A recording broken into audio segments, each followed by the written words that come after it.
حضرات گرامی، اس نظریہ سے، اس عقیدہ سے، اس اندیا سے تشریف رکھیے کہ ہم یہاں پر بیٹھ کر سرکار کا ذکر کر رہے ہیں، سرکار گنبد خضراء میں تشریف فرما کر ہمارا ذکر سن بھی رہے ہیں اور ہمیں دیکھ بھی رہے ہیں۔ کیا خیال ہے؟ یہ عقیدہ ہے نا ہمارا، اور یہ کوئی خطابت کی جولانی نہیں، نہ یہ ایک محبت کی بات ہے، بلکہ محبت کے ساتھ ساتھ یہ قرآن و سنت سے ثابت شدہ عقیدہ بھی ہے۔ الحمدللہ۔ اٹھائیے با ثبت بالسنہ شاہ عبدالحق محدث دہلوی رحمۃ اللہ تعالی علیہ، یہ وہ شیخ محقق شاہ عبدالحق محدث دہلوی کی ذات مبارکات ہے جو سرکار کائنات علیہ الصلوۃ والتسلیمات کی گنبد خضراء کے سامنے بیٹھ کر حضور کی حدیث پاک پڑھاتے۔ ایک دن آقا علیہ السلام نے فرمایا عبدالحق، عرض کی جی آقا یا رسول اللہ، حق کی حاضر ہے۔ سرکار نے فرمایا عبدالحق، تو نے میرے مدینہ میں حدیث پڑھائی ہے، اب میں مصطفیٰ چاہتا ہوں ہندوستان چلا جا، وہاں جا کر میری حدیث پڑھا۔ حضرت شاہ عبدالحق محدث دہلوی عرض کرتے ہیں یا رسول اللہ، آپ کے گنبد خضراء کے سامنے بیٹھ کر جب حدیث پاک پڑھاتا ہوں، یہاں حدیث پڑھانے کا لطف ہی کچھ اور ہے، مزہ ہی کچھ اور ہے۔ آپ کے روضے کے سامنے جب بیٹھتا ہوں، حدیث پاک پڑھاتا ہوں، زبان پہ ہوتا ہے قال قال رسول اللہ صلی اللہ علیہ وسلم، زبان آپ کی حدیث پڑھتی ہے یا رسول اللہ، آنکھیں آپ کے گنبد خضراء کا دیدار کرتی ہے۔ ہندوستان چلا جاؤں گا، دیدار سے محروم ہو جاؤں گا۔ شاہ عبدالحق محدث دہلوی نے یہ عرض کی، مولانا اشرف علی تھانوی صاحب کی الفاظات یومیہ کو اٹھا کر پڑھے، انہوں نے لکھا، سرکار نے فرمایا عبدالحق ہندوستان جا تو صحیح، وہاں جانا تیرا کام ہے، روزانہ بلال آقا دیدار کرانا میرا کام ہے۔ حضرات گرامی، محبت والے ہوں تو سرکار ضرور کرم فرماتے ہیں، عشق والے ہوں تو سرکار کی نگاہ پاک ضرور پڑ جاتی ہے۔ مولانا تھانوی صاحب نے لکھا، روزانہ شاہ عبدالحق محدث دہلوی فجر کی نماز ادا فرماتے، نماز اشراق کے انتظار میں مصلی پر بیٹھے ہوتے تھے، آنکھیں کھلی ہوتی تھی، بیداری کے عالم میں حجابات ہٹ جاتے، پردے ہٹ جاتے۔ شاہ عبدالحق محدث دہلوی دہلی کی سرزمین پر بیٹھ کر براہ راست بالمشافہ آمنے سامنے چہرے بدوہا کا دیدار کر دیا کرتے تھے، چہرے بدوہا کا دیدار کر دیا کرتے تھے۔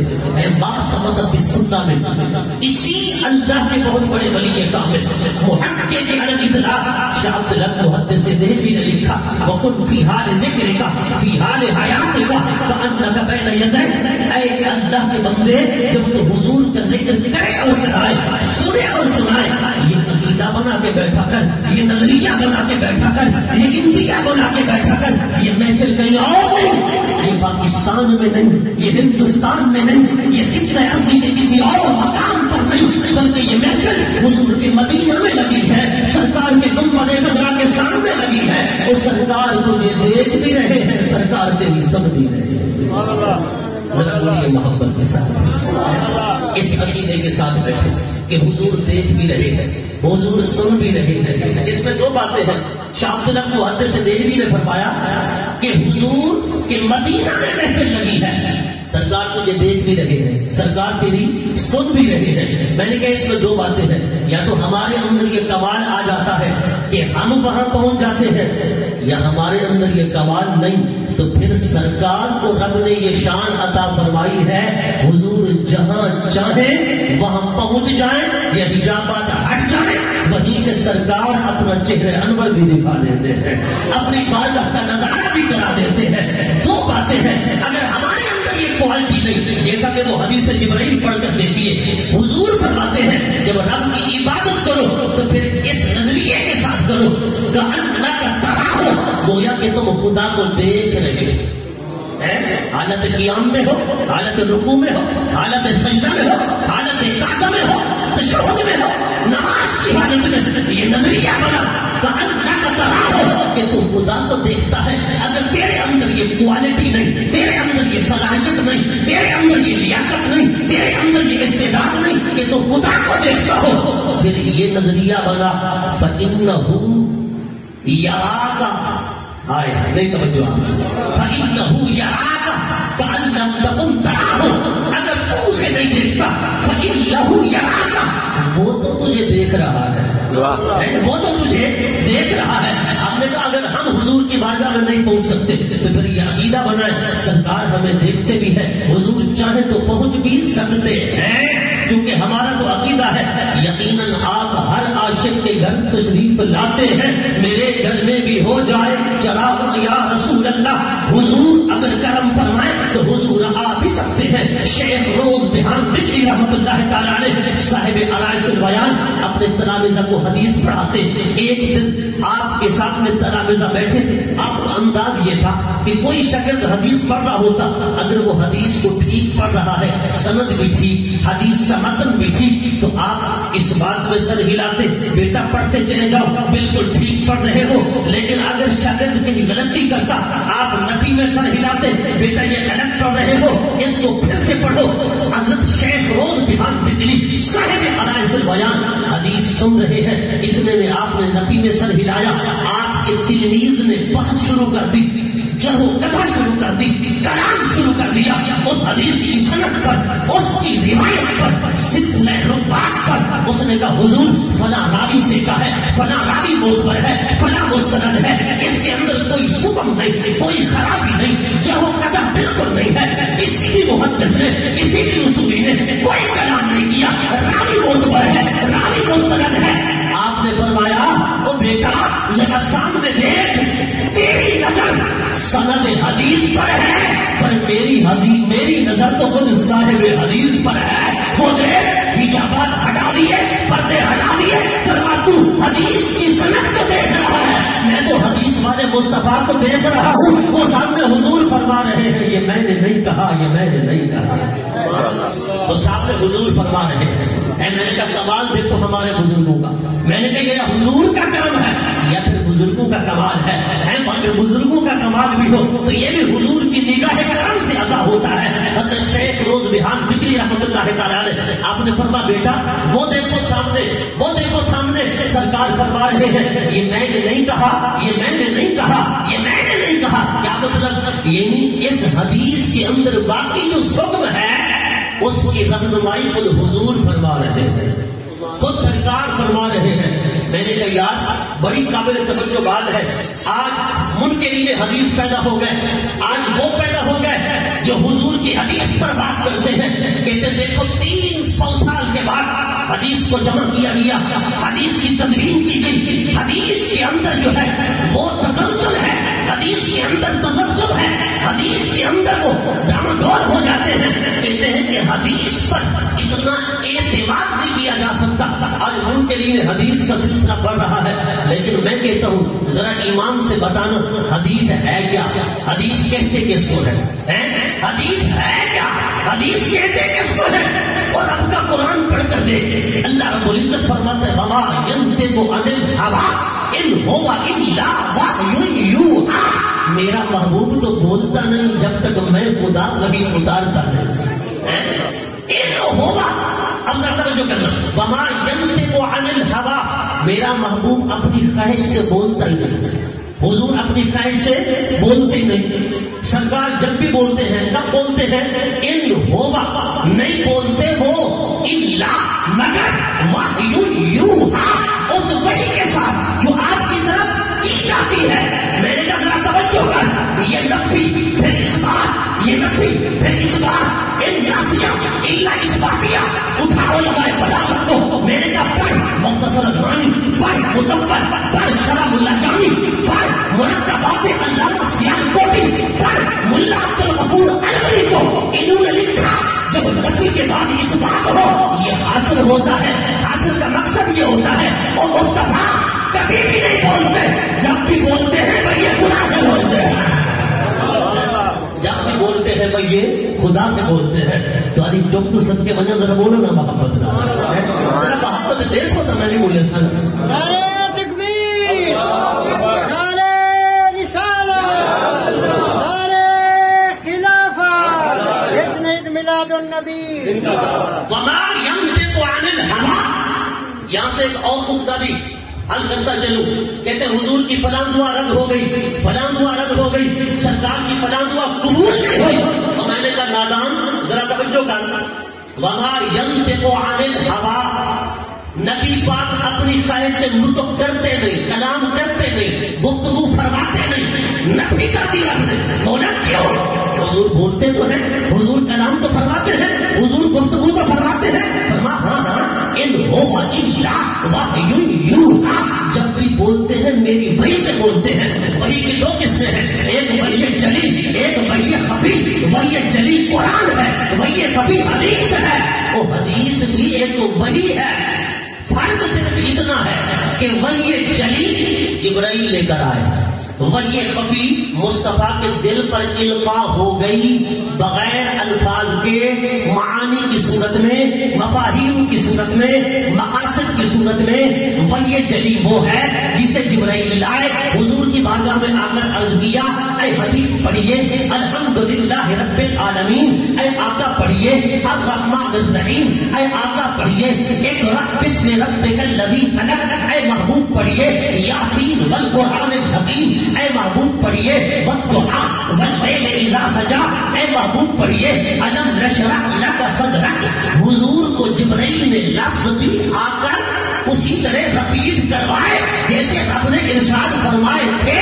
اسی لیے حضور جلدی جلدی پڑھتے تو رب نے فرمایا فَإِذَا قَرَأْنَاهُ فَاتَّبِعْ قُرْآنَهُ، اے حبیب جیسے جبرائیل پڑھائے ویسے پڑھیں، آپ جلدی نہ فرمائیں.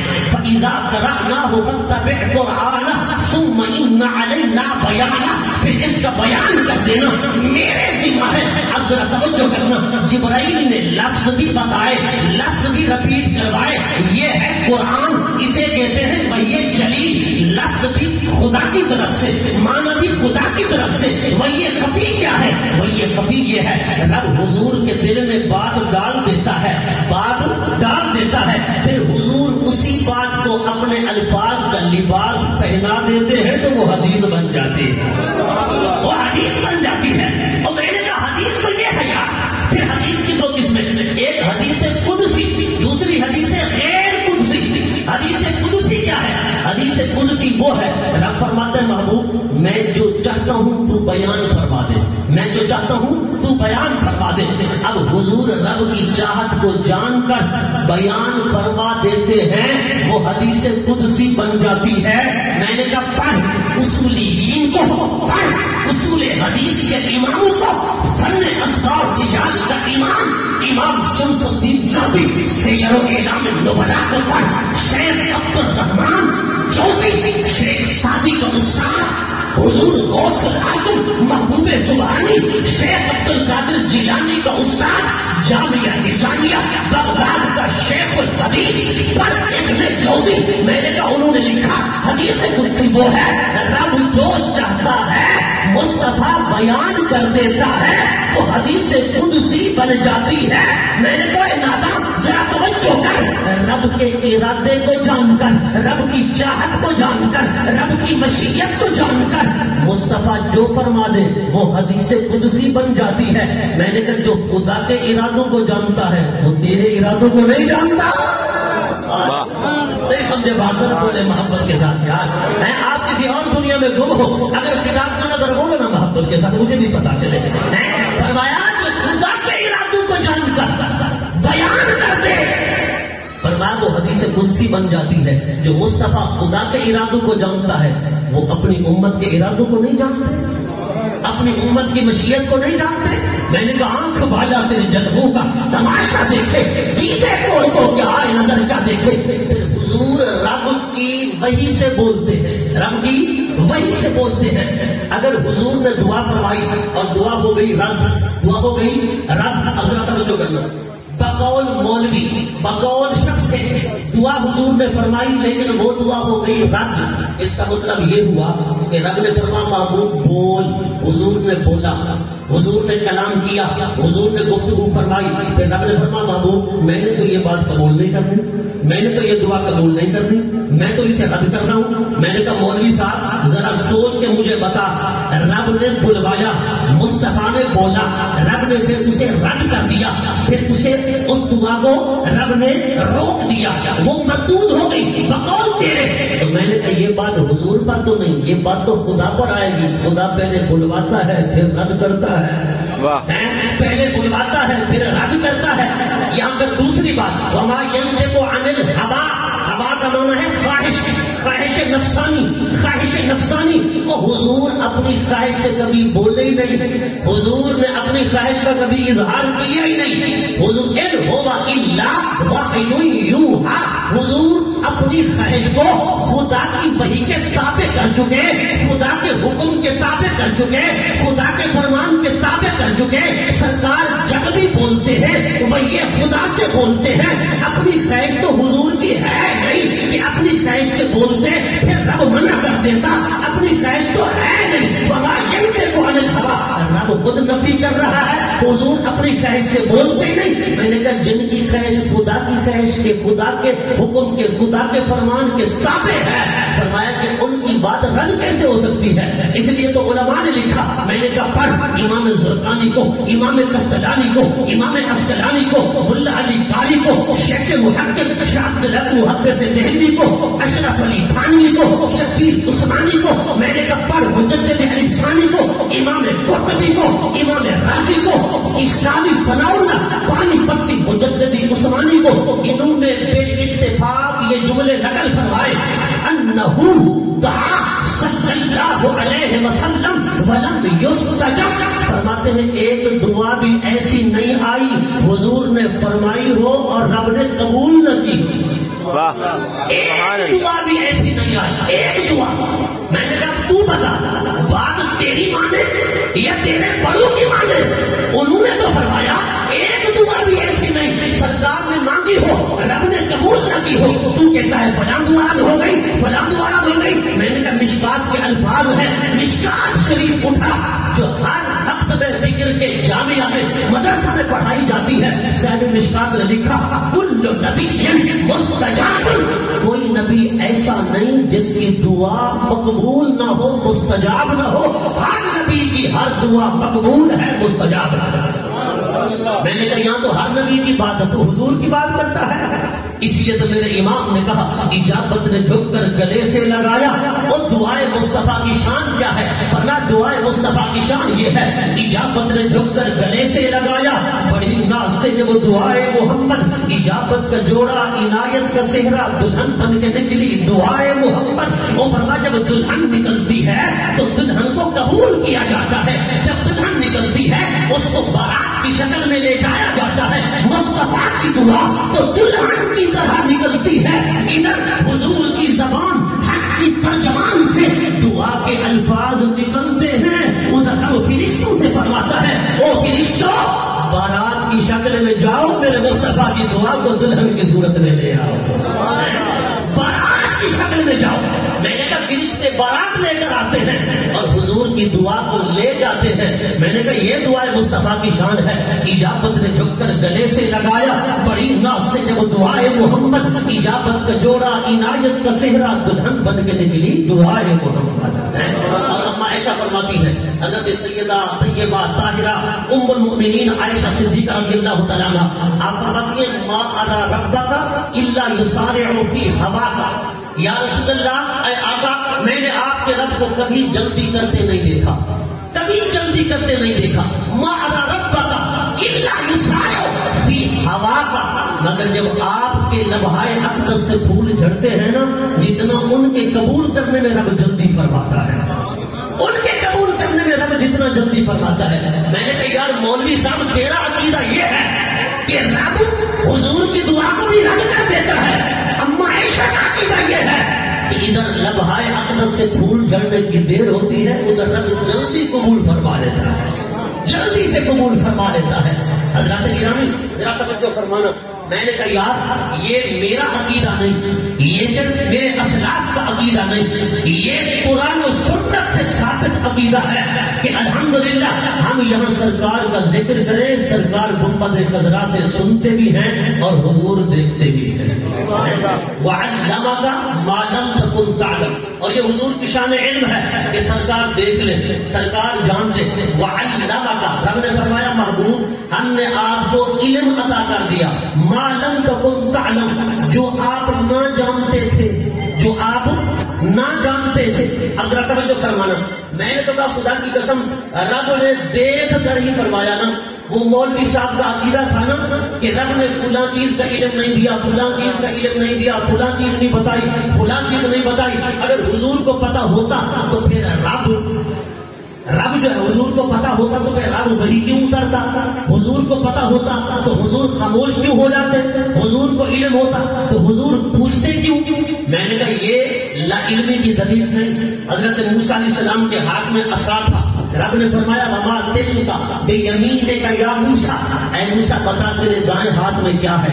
حضرت موسیٰ علیہ السلام نے کہا ہی عصایا اتوکا علیہا واہش بہا علی غنمی ولی فیہا معارب اخرى، مولا میرے ہاتھ میں عصا ہے، ہی عصایا اتوکا علیہا، میں بکریاں چلاتا ہوں، جب تھک جاتا ہوں اس کے ساتھ ٹیک لگا لیتا ہوں تاکہ اپنی تھکان دور کر لوں، اتوکا علیہا واہش بہا علی غنمی، اور اپنی بکریوں کے لیے پتے جھاڑتا ہوں، ولی فیہا معارب اخرى، اس کے علاوہ اور بھی کئی کام کرتا ہوں، کوئی سانپ آ جائے، بچھو آ جائے اسے بھی مار دیتا ہوں، اس کے ساتھ بڑے کام لیتا ہوں۔ حضرت موسیٰ علیہ السلام سے رب نے سوال کیوں کیا؟ میں پوچھنا چاہتا ہوں کہ رب کو پتا نہیں تھا کہ موسیٰ علیہ السلام کے ہاتھ میں کیا ہے؟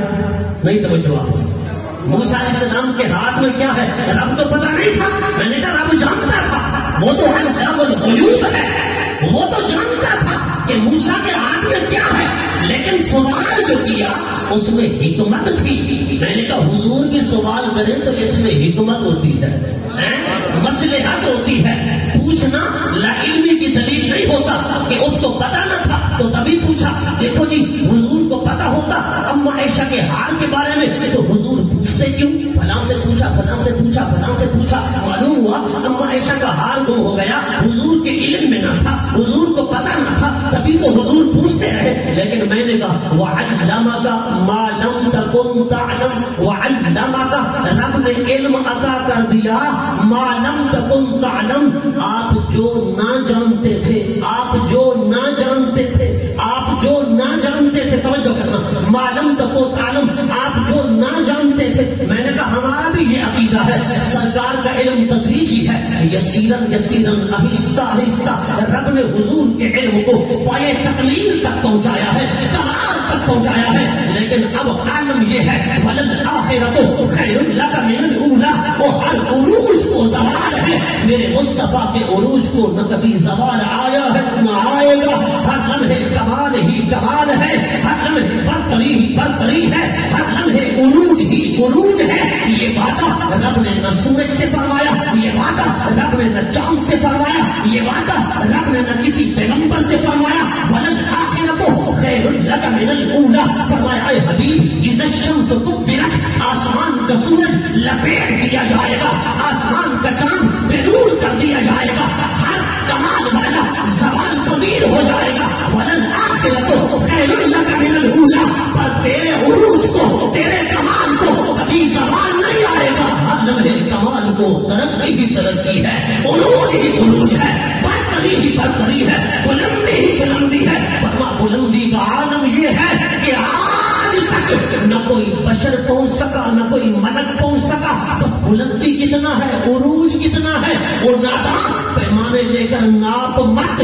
یہ دینے والا خدا جانتا ہے، یہ دینے والا مصطفیٰ جانتا ہے، یہ دینے والا خدا جانتا ہے، یہ دینے والا مصطفیٰ جانتا ہے۔ میں نے کہا یہ رب نے وعدہ فرمایا ہے حضور کی ذات سے، لیکن اب علم بھی اپنے کمال کو پہنچا، اب حضور کا حسن و جمال بھی اپنے کمال کو پہنچا، حضور کی ہر صفت اپنے کمال کو پہنچی۔ میں نے کہا کوئی ایسی ہستی کائنات میں نہیں جو سرکار کے علم کو ناپ سکے یا حضور کے حسن پر تبصرہ کر سکے۔ میں نے کہا حضرت حسان بن ثابت کہتے ہیں جب حضور کی نعت پڑھنے کے لیے کھڑا ہوتا ہوں وضعت کفی علی عینی خوفا من ذہاب بصری، اپنی آنکھوں پر ہاتھ رکھ لیتا ہوں کہیں حسن و جمال مصطفیٰ کی تابانی کی وجہ سے میری آنکھیں ہی نہ چلی جائیں، بینائی سے ہی محروم نہ ہو جاؤں۔ میں نے کہا حضرت حسان بن ثابت بھی تمہارا حسن بیان کر سکے نہ اور کوئی صحابی حضور کا کمال بیان کر سکا۔ حضرت جبرائیل یہاں پر عاجز آ گئے اور تو کہتا ہے جبرائیل نے پڑھایا ہے، حضور کو دیا ہے. میں نے کہا جو استاد ہوتا ہے وہ شاگرد کے قدموں میں نہیں جھکتا. جبرائیل شب معراج قدموں میں جھکا ہوا بھی تھا. اور پھر جبرائیل کہتا ہے اقرأ باسم ربک الذی خلق. ایک آیت پڑھی, حضور نے 4 آیات آگے پڑھ دی. میں نے کہا ذرا ایمان سے بتا, یہ عام دلی کارڈ بات ہے. بخاری اٹھا, مسلم اٹھا, سیاست کا پڑھ, حضور نے آگے 4 آیاتیں جو پڑھی تھی وہ پڑھانے والا کون تھا؟ میں نے کہا پھر ماننا پڑے گا. الرحمن علم القرآن. اور مصطفیٰ کو جبرائیل نے نہیں, جبرائیل تو محض وسیلہ اور ذریعہ تھا, پڑھانے والا خود خدا تھا. آنکھ والا تیرے جلووں کا تماشا دیکھے, دیدے کوڑ کو کیا نظر کیا دیکھے. اب علم کمال کو پہنچ گیا نا. حضور نہ جانتے تھے, رب نے بتا دیا, رب نے علم عطا کر دیا. میں نے کہا دیکھ, پہلے معلم نعلم نہیں, پہلے علامہ کا ہے. پہلے کیا ہے؟ علامہ کا. قرآن ذرا دیکھو, علامہ کا ما لم تکن تعلم. جو علم آپ نہیں رکھتے تھے, علامہ کا رب نے اس کا علم عطا کر دیا. اب نہ جاننے کا تو سوال ہی پیدا نہیں ہوتا. حضور کی بارگاہ میں ایک مرتبہ صحابہ تشریف فرماتے, سرکار کے دائیں ہاتھ میں ایک کتاب تھی, حضور کے بائیں ہاتھ میں ایک کتاب تھی. آقا اسلام نے فرمایا ما ہذان الکتابان. صحابہ جانتے ہو یہ کتابیں کون سی ہیں؟ صحابہ نے عرض کیا اللہ و رسولہ عالم. یا رسول اللہ آپ بہتر جانتے ہیں یا آپ کا رب بہتر جانتا ہے. حضور نے فرمایا اے میرے غلاموں, دائیں ہاتھ میں جو کتاب ہے اس میں تمام جنتیوں کے نام ہیں. بائیں ہاتھ میں جو کتاب ہے اس میں تمام دوزخیوں کے نام ہیں. فرمایا دائیں ہاتھ کی کتاب میں تمام جنتیوں کے نام ہیں, ان کے باپ دادا کے نام ہیں, ان کے قبیلے کے نام ہیں, ان کی بستیوں کے نام ہیں. جو دائیں بائیں ہاتھ میں کتاب ہے اس میں تمام دوزخیوں کے نام ہیں, ان کے قبیلے کے نام ہیں, باپ دادا کے نام ہیں. پھر آخر میں حضور نے فرمایا رب نے اسے ٹوٹل کر دیا. تمام جنتیوں کے نام لے کر ٹوٹل کر دیا, تمام دوزخیوں کے نام لے کر ٹوٹل کر دیا. فرمایا کہ اب نہ اس کتاب میں کسی جنتی کا نام لکھا جائے گا, نہ اس کتاب میں کسی جہنمی کا نام لکھا جائے گا. حضور نے فرمایا یہ کتاب بھی مکمل, یہ کتاب بھی مکمل. اس میں تمام جنتیوں کے نام, اس میں تمام دوزخیوں کے نام, پہلے جنتی سے آخری جنتی تک, پہلے دوزخی سے آخری دوزخی تک, سب کے نام ان کتابوں کے اندر ہے. حضور نے فرمایا اب نہ کسی جنتی کا نام لکھا جائے گا, نہ کسی دوزخی کا نام لکھا جائے گا. میں نے کہا مولوی صاحب تو کہتا ہے حضور کو علم کلی نہیں, ذرا ایمان سے بتا یہ تمام جنتیوں کے نام, تمام کتابیوں کی جناب, تمام دوزخیوں کے نام ان 2 کتابوں میں اول تاخر رب نے لکھ دیے, مصطفیٰ کو عطا فرما دیے. اب بتا مصطفیٰ جانتے ہیں کہ نہیں جانتے؟ وہ ہمارا تو ایمان ہے. صرف رب نے لکھ کر ہی نہیں دیے, مصطفیٰ کو ان کا علم بھی عطا فرما دیا, علم بھی عطا فرما دیا. پھر توجہ فرمانا, کہتے ہیں کہ جبرائیل نے پڑھایا. میں نے کہا یار ذرا توجہ فرما. شاہ عبداللہ محدث دہلوی نے لکھا کہ سرکار کائنات امام الانبیاء عالم ارواح میں تمام نبیوں کو سبق پڑھاتے تھے. حضور تمام نبیوں کو سبق پڑھاتے تھے, علم پڑھاتے تھے تمام نبیوں کے. حضور معلم الانبیاء ہیں. میں نے کہا حضور عالم ارواح میں استاد تھے, یہاں آ کر شاگرد بن گئے. نہیں توجہ آپ کی. میں نے کہا جو عالم ارواح میں استاد تھے وہ یہاں آ کر شاگرد بن گئے. تو کوئی عقل کی بات تو کرنا یار. اگر کوئی بچہ کسی استاد کے پاس پڑھنے کے لیے جائے, استاد صاحب کے پاس 6 مہینے سال لگا کر آئے اور وہ آئے گھر اور آپ اس سے پوچھے بیٹا بتا تیرے استاد کا علم کتنا ہے, کیا وہ طالب علم بتا سکتا ہے؟ بچہ بتا سکتا ہے کہ میرے استاد کا علم کتنا ہے؟ وہ نہیں جانتا. لیکن استاد جانتا ہے میرے شاگرد کا علم کتنا ہے. میں نے کہا یار سارے نبی آدم سے عیسیٰ حضور کے شاگرد ہیں. میں نے کہا وہ نہیں جانتے حضور کا علم کتنا ہے, پر حضور جانتے ہیں ان کا علم کتنا ہے. حضور جانتے ہیں ان کا علم کتنا ہے. میں نے کہا نبی نہیں جانتے حضور کا علم اتنا ہے یا اتنا ہے. اور میں نے کہا 2 اینٹ کی مسجد بنانے والا یہ مولوی کیسے جانتا ہے کہ اتنا ہے یا اتنا ہے؟ واہ واہ. میں نے کہا بس یہ عقیدہ رکھ, دینے والا خدا جانتا ہے یا لینے والا مصطفیٰ جانتا ہے. ایک مرتبہ جبرائیل وحی لے کر آئے, کہتے ہیں آقا پڑھیے الف حضور نے پڑھا الف، ساتھ میں فرما علم تو میں جان گیا. جبرائیل نے کہا پڑھیے لام، حضور نے پڑھا لام، ساتھ فرمایا علم تو میں جان گیا. جبرائیل نے کہا پڑھیے میم، حضور نے پڑھا میم، ساتھ میں فرما علم تو میں جان گیا. جبرائیل نے کہا یا رسول اللہ الف کا مطلب کیا ہے، لام کا مطلب کیا ہے، میم کا مطلب کیا ہے؟ لا اعلم، میں تو نہیں جانتا، آپ کیسے جان گئے؟ حضور نے فرمایا، میں نے کہا پڑھ تفاسیر کو. حضور نے فرمایا انت جبرائیل یا انت جبرائیل واسطۃ بین اللہ ورسولہ ھذہ اسرار بین اللہ ورسولہ. اے جبرائیل تو محض واسطہ ہے، تو محض وسیلہ ہے خدا اور مصطفیٰ کے درمیان. یہ راز و نیاز کی باتیں ہیں. الف لام میم کا مطلب کیا ہے؟ یاسین یہ راز ہے، طٰہٰ یہ راز ہے، الف لام را یہ راز ہے، طٰہٰ یہ راز ہے، حامیم یہ راز ہے. یہ سارے مقطعات رموز و اسرار ہیں. تو نہیں جانتا، بس دینے والا خدا جانتا ہے یا لینے والا مصطفیٰ جانتا ہے. میں نے کہا جبرائیل نہیں جانتے تو کیسے جانتا ہے آپ؟ پھر کہتے ہیں حضور کو مقطعات کا علم نہیں. میں نے کہا حضور کو مقطعات کا علم نہیں. پھر یہ ایسے ہوا کہ میں آپ کے ساتھ، آپ کو عربی نہیں آتی، عربی میں گفتگو شروع کر دوں. آپ کو انگلش نہیں آتی، میں آپ کو انگلش میں کلام کرنا شروع کر دوں. انگلش میں کلام وہاں کی جائے انگریزی میں جو انگریزی جانتا ہو، عربی میں وہاں کی جائے جو عربی جانتا ہو. میں اردو میں کلام کر رہا ہوں، بیان کر رہا ہوں. ہماری قومی زبان ہے، ہر کوئی جانتا ہے. اگر کوئی بندہ ہم سے انگریزی میں کلام کرنا شروع کر دے یا عربی کے اندر جس زبان کو ہم جانتے نہیں، وہ کلام بے فائدہ ہوگی. میں نے کہا قرآن کے پہلے مخاطب حضور، قرآن حضور پہ آیا.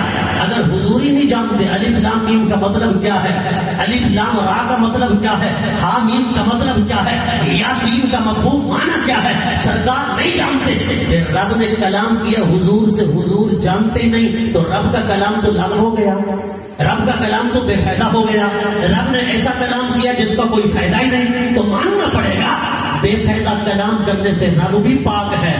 اور مصطفیٰ سے جو کلام فرمایا رب نے بمقصد کلام فرمایا.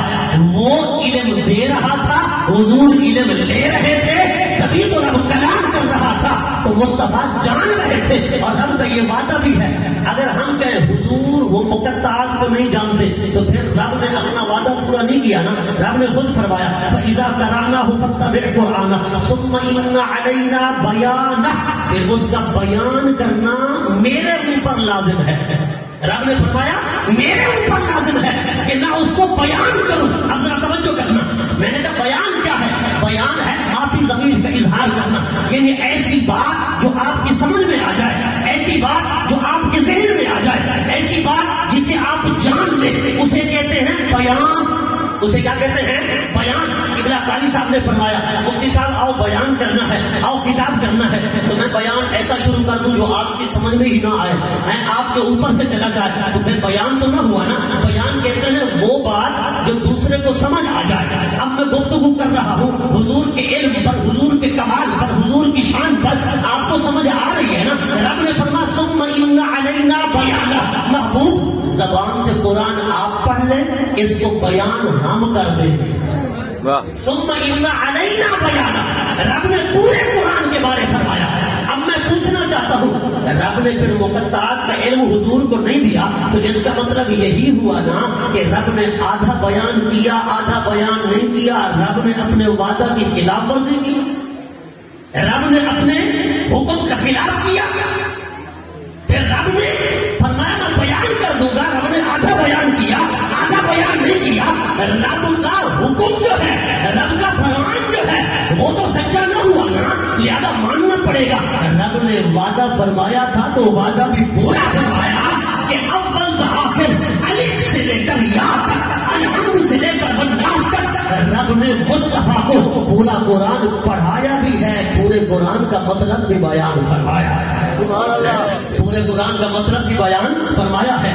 اب پورا قرآن میں کیا ہے ذرا توجہ فرمانا. قرآن میں اصغر کا ذکر بھی ہے، اکبر کا ذکر بھی ہے. ولا اصغر من ذالک ولا اکبر، چھوٹی چیز بڑی چیز. قرآن کے اندر رطب و یابس کا ذکر ہے، خشک کا تر کا. قرآن تفصیلی کتاب ہے، قرآن طبیان ہے، طبیان. توجہ توجہ کرنا، ایک ہے بیان، ایک ہے تبیان۔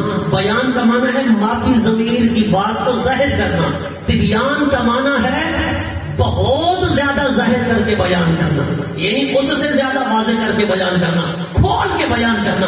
اب قرآن خود کہہ رہا ہے تبیانا لکل شیء، قرآن میں ہر چیز کا واضح بیان ہے۔ قرآن خود کہہ رہا ہے تفصیلا للکتاب، قرآن تفصیلی کتاب ہے۔ قرآن خود کہہ رہا ہے ولا رطب ولا یابس الا فی کتاب مبین، ہر خشک و تر قرآن میں ہے۔ ولا اصغر من ذلک ولا اکبر، قرآن میں اصغر و اکبر ہر چیز کا ذکر ہے۔ توجہ فرما ذرا، میں نے کہا تنکے کا علم قرآن میں، ذرے ذرے کا علم قرآن میں، اصغر کا ذکر قرآن میں، اکبر کا ذکر قرآن میں، چھوٹی چیز کا ذکر قرآن میں، بڑی چیز کا ذکر قرآن میں، خشک کا ذکر قرآن میں، تر کا ذکر قرآن میں، اول کا ذکر قرآن میں، آخر کا ذکر قرآن میں۔ پھر میں نے کہا پڑھ تفسیر کبیر کو امام رازی نے لکھا، قرآن جامع الکتب ہے، زبور کا علم اسی میں، تورات کا علم اسی میں، انجیل کا علم اسی میں، آدم کے صحیفوں کا علم اسی میں، ابراہیم کے صحیفوں کا علم اسی میں، اولین کا علم قرآن میں،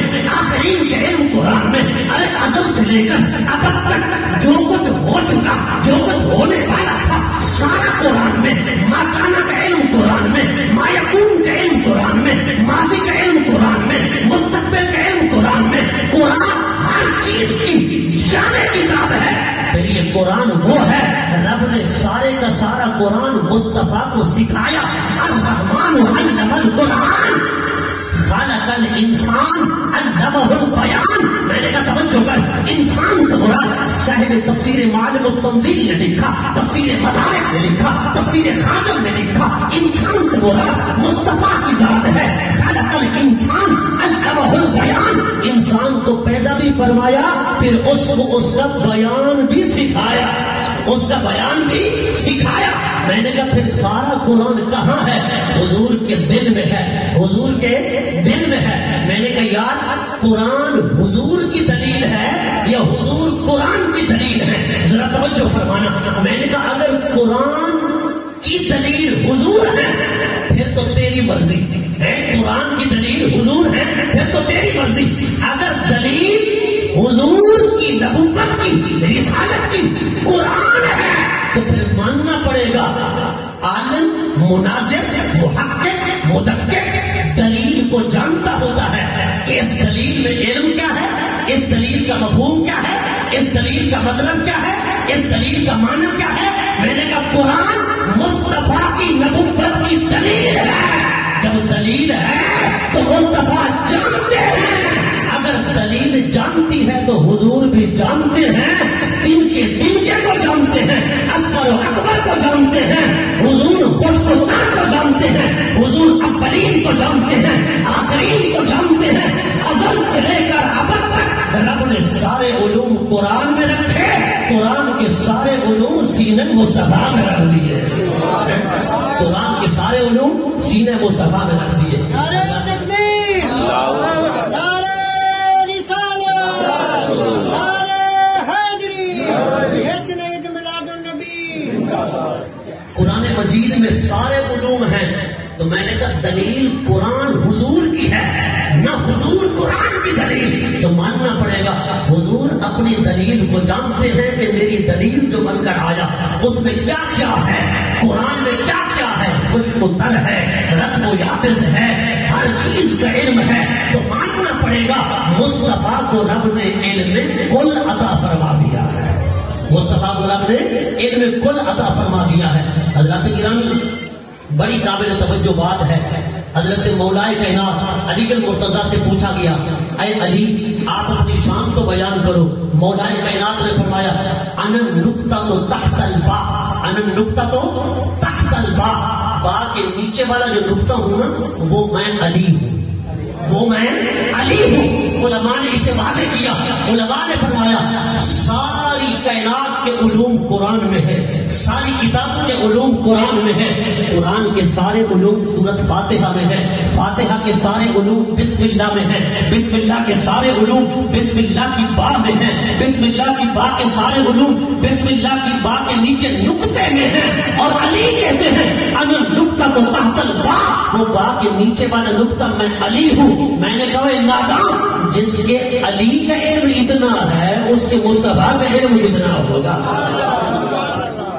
آنکھ والا تیرے جلووں کا تماشا دیکھے، دیدے طور کو کیا ہے نظر کیا دیکھے، انا مدینۃ العلم وعلی کے بابھا، حضور نے فرمایا میں شہر علم ہوں، علی شہر علم کا دروازہ ہے، وہ باب العلم کے علم کا یہ کمال ہے، تو مدینۃ العلم کے علم کا کمال کیا ہوگا؟ حضرت ام عائشہ صدیقہ رضی اللہ تعالی عنہا فرماتی ہے ایک مرتبہ حضور گھر تشریف لائے، میں نے دیکھا کہ موسلادھار بارش برس رہی ہے۔ کیا برس رہی ہے؟ موسلادھار بارش۔ سرکار قریب آئے، حضور گھر میں بیٹھے، میں نے دیکھا موسلادھار بارش ہے لیکن آپ کے جسم پر ایک بھی پانی کا قطرہ نہیں ہے، جسم بالکل خشک ہے، کپڑے خشک ہیں۔ میں ہاتھ لگانے لگی حضور کو، سرکار نے فرمایا عائشہ کیا بات ہے؟ میں نے عرض کی آقا باہر تو موسلادھار بارش ہے لیکن جسم پر ایک پانی کا قطرہ بھی نہیں۔ حضور نے فرمایا عائشہ یہ بتا تو نے اپنے سر پر کیا اوڑھ رکھا ہے؟ عرض کی آقا آپ کی مزمل والی کمری اوڑھ رکھی ہے۔ سرکار نے فرمایا اے عائشہ یہ تیری نگاہ کا نہیں، یہ میری کملی کا کمال ہے کہ جس کے سر پر آ جاتی ہے وہ بھی غیب دیکھنے لگ جاتا ہے، وہ بھی غیب دیکھنے لگ جاتا ہے۔ میں نے کہا یار مصطفیٰ کی چادر کا یہ کمال ہے، اما عائشہ کے سر پر آئے تو رب حجابات ہٹا دیتا ہے، پردے ہٹا دیتا ہے، وہ بھی غیب کو دیکھنے لگ جاتی ہے۔ یہ تو ان کا کمال ہے جن کو چادر سے نسبت ہو جائے۔ تو میں نے کہا مصطفیٰ جو چادر والے ہیں آپ کے علم کا عالم کیا ہوگا؟ ایک بزرگ تھے حضرت مالک بن دینار رحمت اللہ تعالی علیہ، آپ سفر فرما رہے تھے، آپ نے دیکھا کہ ایک بچہ ہے نوجوان جس کے ہاتھ میں ایک ڈھیلا ہے، وہ کبھی دائیں ہاتھ میں رکھتا ہے تو کبھی بائیں میں، روڑے کو ادھر ادھر گھماتا ہوا جا رہا ہے۔ آپ نے فرمایا مجھے یہ لگتا تو کچھ نادان سا ہے، اسے سلام کروں یا نہ کروں؟ حضرت امام مالک نے فرمایا چلو کچھ بھی ہو بہرحال انسان ہے، لگتا بھی مسلمان ہے، اسے سلام کرنا چاہیے۔ آپ نے فرمایا السلام علیکم ایھا الطفل، اے بچے تجھ پر سلام ہو۔ اس بچے نے جواب دیا وعلیک السلام یا مالک، اے مالک تجھ پر بھی سلام ہو۔ حضرت مالک حیران ہو گئے، آپ نے فرمایا بچے میں نے تو تیرا نام نہیں لیا، مجھے تیرا نام بھی نہیں آتا، پر یہ بتا کہ تو نے میرا نام کیسے لیا اور تو میرے نام کو کیسے جانتا ہے؟ حضرت مالک بن دینار نے جب پوچھا نا تو بچے نے بتایا اے مالک بن دینار میں تو عالم ارواح سے تجھے جانتا ہوں، وہ تو ارواح کا عالم تھا، وہاں صرف روحیں تھی بغیر جسم کے، اور یہاں تو جسم بھی ہے، وہاں پہچانتا تھا تو یہاں کیسے نہ پہچانوں؟ وہاں پہچانتا تھا یہاں کیسے نہ پہچانوں؟ میں تو وہاں بھی جانتا تھا یہاں کیسے نہ آپ کو جانوں؟ حضرت مالک نے فرمایا اے بچے وہ کیسے؟ فرمایا کہ اے مالک کیا تم نے پڑھا نہیں ہے جن کی ملاقات عالم ارواح میں ہوئی ہے ان کی ملاقات دنیا میں ضرور ہوگی، جنہوں نے عالم ارواح میں دوستی لگائی وہ دنیا میں ضرور دوستی لگائیں گے، جن کی عالم ارواح میں ملاقات ہوئی وہ دنیا میں ضرور ملاقات کریں گے، جن کا عالم ارواح میں تعلق تھا دنیا میں ضرور تعلق بنے گا، جنہوں نے عالم ارواح کے اندر ایک دوسرے کو دیکھا تھا وہ دنیا میں ضرور ایک دوسرے کو دیکھیں گے۔ حضرت مالک نے فرمایا بچے تو بڑا معرفت والا لگتا ہے پر یہ بتا عقل اور نفس میں فرق کیا ہے؟ حضرت مالک نے پوچھا نا تو اس بچے نے کہا اے مالک عقل اور نفس میں فرق یہ ہے وہ نفس تھا تو تجھے روک رہا تھا کہ اسے سلام نہیں کرنا، وہ عقل تھی جو تجھے ابھارتی تھی، کچھ بھی ہو بہرحال پھر بھی تو بندہ ہے اسے سلام کرنا چاہیے، جو تجھے روک رہی تھی وہ نفس تھا جو تجھے لے آئی سلام کرنے کے لیے، یہ عقل ہے۔ واہ واہ سبحان اللہ۔ مالک نے دینا ذرا توجہ کرنا، میں نے کہا یار عالم ارواح کی بات ہمیں بھی علم میں ہے، بتائیں ذرا ہم بھی جانتے ہیں، کوئی عالم ارواح کا واقعہ یاد ہو، کوئی عالم ارواح کی بات یاد ہو، عالم ارواح میں ہم بھی تو رہے نا، پھر اپنے اوپر قیاس نہ کیا کر، ہم قیاس مع الفارق، عقل ہوتی تو خدا سے لڑائی نہ لیتے، عقل کو کل پیش مصطفیٰ بے خبر کود پڑا آتش نمرود میں عشق، عقل ہے مہدے تماشائے لبے بام ابھی، وہ عقل کو ایک طرف رکھ، عقل کو آگ لگا، عشق پر اعمال کی بنیاد رکھ۔ وہ حضرت مولانا روح رحمت اللہ تعالی علیہ کی جب تک حضرت شمس تبریز سے ملاقات نہ ہوئی تھی، جب تک شناسائی نہ ہوئی تھی، عقل پر زور تھا، عقل پر زور تھا، علم کا دباؤ تھا۔ حضرت مولانا روم جب حدیث پڑھاتے، سینکڑوں طلباء بیٹھے ہوتے، حدیث پڑھاتے پڑھاتے وقت ختم ہو جاتا، حضرت مولانا روم سواری پر سوار ہوتے، آپ کی سواری چلتی جاتی تھی، بائیں طرف تلامذہ، بائیں طرف تلامذہ، سواری پر بیٹھ کر آپ حضور کا دین پڑھاتے جا رہے ہیں۔ ایک دن کے اندر کئی کئی فتوے لکھتے تھے۔ حضرت مولانا روم پر ظاہری علم کا غلبہ بھی تھا، عقل کا غلبہ بھی تھا۔ جب ایک مرتبہ آپ تکرار کر رہے تھے، علماء کے ساتھ بیٹھ کر بحث و مباحثہ کر رہے تھے، ایک درویش آیا، اس نے سارا واقعہ سنا، سننے کے بعد کہا یہ چیز یہ کیا ہے؟ مولانا روم نے فرمایا تو نمی دانی انکار، یہ ہمارا کال ہے، تو نمی دانی جسے تو نہیں جانتا، یہ علم کی باتیں ہیں۔ وہ درویش وہ حال سے بے حال، تجھے کیا پتا علم کی باتوں کا؟ اس نے ساری کتابیں اٹھائی، تالاب پہ پھینک دی۔ مولانا روم ناراض ہو گئے۔ آپ نے فرمایا ارے درویش تجھے کیا پتا علم کی کتابوں کا؟ بڑی محنت کرنا پڑتی ہے، مناظر علم کی کتابوں کے زور پر میدان مناظرہ سر کرتا ہے، اور جو مجاہد ہوتا ہے وہ تلوار کے زور پر میدان جنگ جو ہے وہ سر کرتا ہے۔ لہذا تو نے کتابیں تالاب کے اندر پھینک دی، تجھے علم کا کیا پتا؟ اس درویش نے کہا اچھا اگر میں پھینک سکتا ہوں تو تم نکال نہیں سکتے؟ مولانا روم مزید غصے میں آ گئے، انہوں نے فرمایا او درویش، ایک تو نے کتابیں پھینک دی تالاب میں، دوسرا الٹی پلٹی باتیں کرتا ہے۔ کہا اچھا اگر تم نہیں نکال سکتے تو میں نکال دوں؟ کہا اگر نکال سکتے ہو تو نکال دو۔ اس نے ہاتھ تالاب میں ڈالا، کتابیں ساری نکال کر باہر رکھ دی۔ مولانا روم نے جب دیکھا نا کتابوں پر ایک بھی پانی کا قطرہ نہیں، وہ ساری کتابیں خشکی خشک ہے، اور اس درویش کا ہاتھ بھی گیلا نہیں ہوا، اسے بھی پانی نہیں لگا، کتاب پر بھی کوئی پانی نہیں۔ مولانا روم نے کہا این چیز یہ کیا ہے؟ اس نے کہا این حالس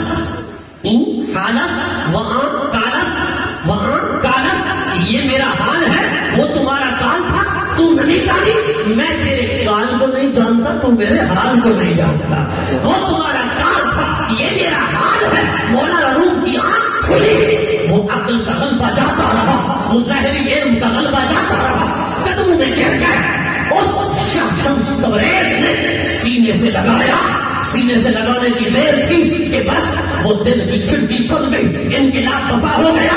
اس اللہ کے ولی کا دامن پکڑا، پھر وہی مولانا روم تھے، زبان حال سے فرما رہے تھے صد کتابوں صد ورق در نار کن، آتش نمرود را گلزار کن، صد کتابوں صد ورق در نار کن، آتش نمرود را گلزار کن۔ مولوی ہرگز نہ شد مولائے روم، تا غلام شمس تبریزی میں شد، فرمان مولوی ہرگز نہ شد مولائے روم، تا غلام شمس تبریزی میں شد۔ وہ میں نے کہا مولوی جی حضور کے مقام کو جاننا ہے، حضور کے علم کو جاننا ہے، حضور کے کمال کو جاننا ہے، پھر عقل کو آگ لگا، عقل کو ایک طرف رکھ، عقل کو کن پیش مصطفیٰ کی بارگاہ میں آنا ہے، تو پھر عقل دیدار نہ کرسی، عقل کو ایک طرف رکھ، عقل کو مصطفیٰ کی ذات پہ قربان کر، عقل پر اعمال کی بنیاد نہ رکھ، عشق پر اعمال کی بنیاد رکھ۔